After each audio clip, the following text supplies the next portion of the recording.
welcome to Atheist Edge. I'm Courtney here with Matt Dillahunty. Hey. It's insane, guys. We are here at the Winter Solstice Party for Metroplex Atheists, which is a big fun. And I actually spent a weekend down in Austin recently, and I went to the studios of Atheist Experience, which was What did you think? Really Was it smaller than you thought or bigger than you thought? I didn't expect it to be an entire house. It is, yeah.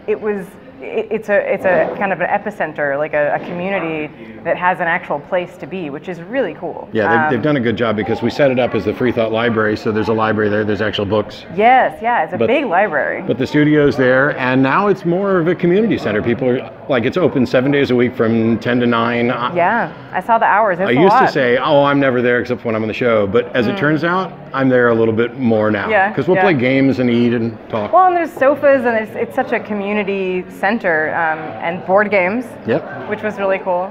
It's a great space. Yeah, It needs to be bigger. Yeah, I love what you guys are doing with the variety of shows that you have on there now, because I don't really know the history of the Atheist Experience and the use of that studio, but I've been sort of watching the show here and there for a long time, and I really didn't expect for the show I was on, which was Truth Wanted, to be in the same studio. Yeah, so in the past, we've had the building for many years. We bought it when I was still president, so it's been at least probably 5, 6, 7 years. Mm-hmm. But we had done the Atheist Experience had always been on public access television. Okay. But the public access studios are basically dying. The internet is killing them off, and it's just much easier and it's much more reliable for us to do it in our own studio and stream it, provided you have the money to set up the call box, which we're getting ready to buy a new call box to replace the old one.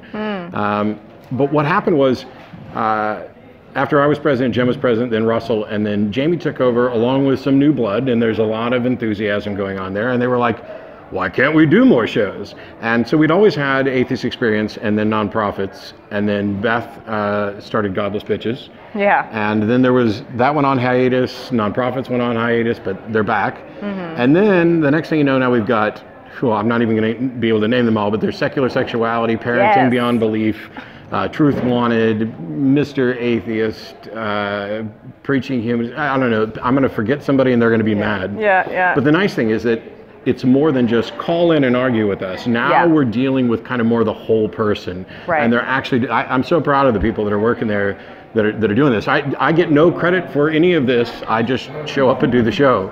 But they're turning it into a proper community center with programs to go with it. Yeah, and I didn't really know that there would be other shows that were there.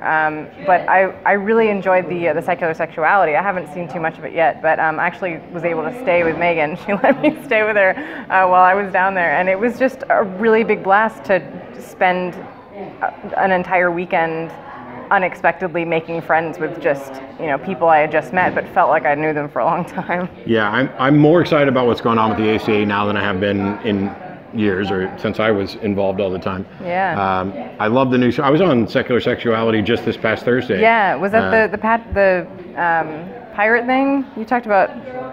It might have been the first episode. No, I was on 2 days ago. Oh, okay, yeah. And we talked about the FOSTA-SESTA rulings that are causing websites to shut down in order to protect us from sex trafficking. And basically the short version is that I'm not convinced that those laws will actually do that at all, but they will actually hurt people who are, go listen to the most recent episode of Secular Sexuality, and you'll hear us talk about it rather than rehashing. Like and subscribe.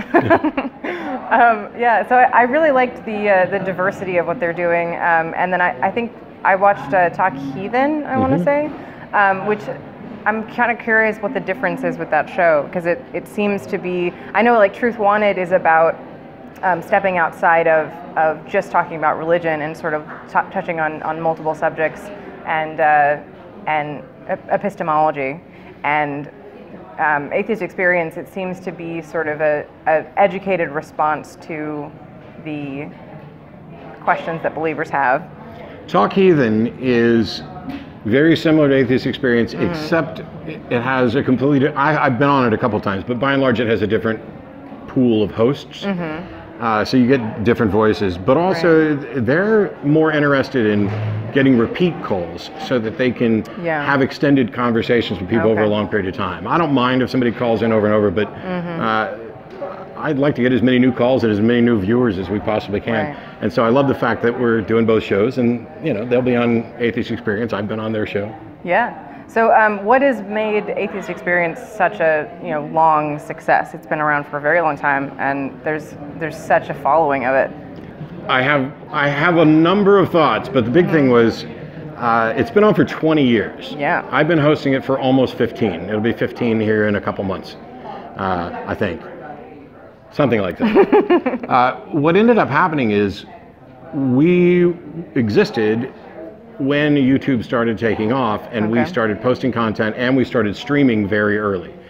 We did it from the public access studio even before they had the capacity to do it, because we had a bunch of tech geeks. And so we just went in and said, hey, you've got internet, we'll set up a laptop, and we'll just go ahead and stream the show live. Right. And so I think that's what it was, and people got used to it. People love the dynamics. I know people like posting clips of like me ranting or some caller getting smacked around. That's not really the purpose, but that is part of the appeal. Yeah. It definitely gets a lot of clickbait, but which can be good. It's kind of difficult, this balance between making sure that people don't feel berated, but getting across a really good point and not letting the sort of religious monopoly continue to have its monopoly. Anybody who calls in with their A game, who is open to actually having a conversation, those calls last 30, 40, 50 minutes, who knows? If you're calling in just to preach and not listen, you're going to get the no, you're done. We're done. You're done. You're done. You're done. You're done. Oh gosh, please. You're done. Stop. What the hell is your problem that you're calling about? I don't know why you're calling us. Yeah. I mean, it's such there's so much you can talk about with Atheist Edge, because there's a lot of diversity. I know Tracy, she still is on there, right? She's on more than I am. Yeah. It's Tracy and I are the main hosts, and then there's a rotating pool of co-hosts on there. And with me traveling, it was supposed to be me and Tracy kind of alternating, but I had been doing a bunch of traveling, and then there was a month, I don't know, July or August or something, where I had nothing, and so I was just like, can I do all the shows this month? And they're like, yes, you can do all the shows. So, because I miss it. I mean, I love doing it. So today I'm doing the Magic and Skepticism lecture for the Solstice Party. I'll run around doing debates and other speaking events. But I love doing the call-in show. Yeah. And we'll probably do it until they fire me or until I drop. Right. So you seem to really have a good preparation for what people call in for. That you have a lot of things in your arsenal, and I'm kind of curious if there's anything that you brush up on before if you've been away from a while. I'm never away from it long enough. It's kind of, if I'm not doing the show, I'm still out doing debates and other stuff. I'm still getting email related to the show. I'm probably arguing less online than I used to. Just because I don't like Twitter arguments at all. These issues are far too complicated to, and I don't want to do 20 tweets with 40 people's name, tags on there. No, I don't do anything special. And actually, for a lot of my debates, I'll do a little, I always do a little bit of prep work. It'd be silly not to, but I don't do as much as I used to, because I'm better on the fly, off the cuff. If I've written a speech, it feels too much like I'm reading to somebody. If I've prepared for the person, I never want to prepare for the person, because you're not there to argue the person, you're there to argue their arguments. And it's just, 15 years of doing it, I still brush up on stuff. I'm constantly reading and learning stuff, but it's not like, oh my gosh, I gotta be on the show tomorrow, so let me go study what. It just doesn't happen that way. So is there anything about the format of call-ins that you would change? Because I feel like the formal debate, you can kind of very easily talk past each other, and there's a way that you can never really address what the other is saying. But then on the phone, I feel like there's so much you don't get with people talking over each other. You may not hear everything. So is there anything that you might change about, like maybe having people in studio, or? I wouldn't mind having people in the studio. I'm have actually a clearer conversation. We're working on 2 additional new podcasts, which we haven't really kind of announced yet, but one of them is going to be responding to viewer mail and talking about the how and why behind the show. And I want to start by pointing out my thoughts on interrupting and when to interrupt, and how a call-in show is fundamentally different from a debate. Right. And that, you know, if you just let them talk and you get to the end and they take a break and you say, okay, back at the beginning you said this. Yeah. Then they say, well, that's not what I meant, and then they go on talking for a while. Yeah. There's a better way to do that. And the other one that I'm doing, I've got a bunch of friends who are theists and apologists, and I'm trying to put a podcast together where it's me and that person, in person when we can. I've got the studio already set up for it, both at the ACA and at my house. 30 minutes, one very narrow topic, where you can't just leave. We're not going to do something like, you know, does God exist? Yeah. I'm going to get it. There's a Sikh guy that has emailed, and I'm going to get him to come in because he wants to explain how he how he makes religion and science compatible within Sikhism. And so Sikhism, his religions. He's a Sikh. Oh. And so I want to give him the opportunity to do that and talk about it. And I find it curious that we would have to even reconcile science with it. I mean, it's just, it's either something you can demonstrate or it's not. Right. Yeah. And you seem to kind of bring people back to the logical, like, underpinnings of really kind of epistemology, of really thinking about, well, how do you know this, or how did you come to think that? And it's amazing the difference between how that sort of teaches you how to think, and then versus a more religious way of thinking. Sometimes it doesn't include any of that extra thought, I guess. It's always been curious to me that any idea, religion or anything else, if it is most easily sold before people develop critical thinking skills, or when those critical thinking skills are impaired by problems in life or late life, being addled or whatever else. If those are the times when your arguments are most compelling, that's a problem. Because that's not the way good epistemology works. That's not the way science works. Right. It should be convincing to the most rational, most critical thinkers at the height of that. That's not the case with religion. Yeah. So I really enjoy your sort of technique and rhetoric, but of course there are people who think that you I'm an ass. That you're a little bit more berating than you should be. They're right. And so I'm curious if you find kind of a balance of when you can kind of lean into how ridiculous something is, and when you can step back and try and let them have their second to let their argument just die on its own, if that makes sense. I've gone too far a couple times and apologized, even recently apologized.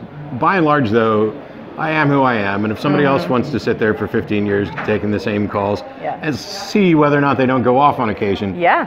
But what I try to do is make sure that I maintain whatever high ground, so that I try to make sure that they're going to become combative before I do, or if somebody's just refusing to answer a question, half of the time that things get spun up, it has nothing to do with the content. It has to do with the fact that cell phones, which everybody has, and that's what most people are calling into the show with, they don't do full duplex very well. So if you're trying to politely interrupt somebody, they can't hear you because they're talking, and their phone will not let them hear you talk.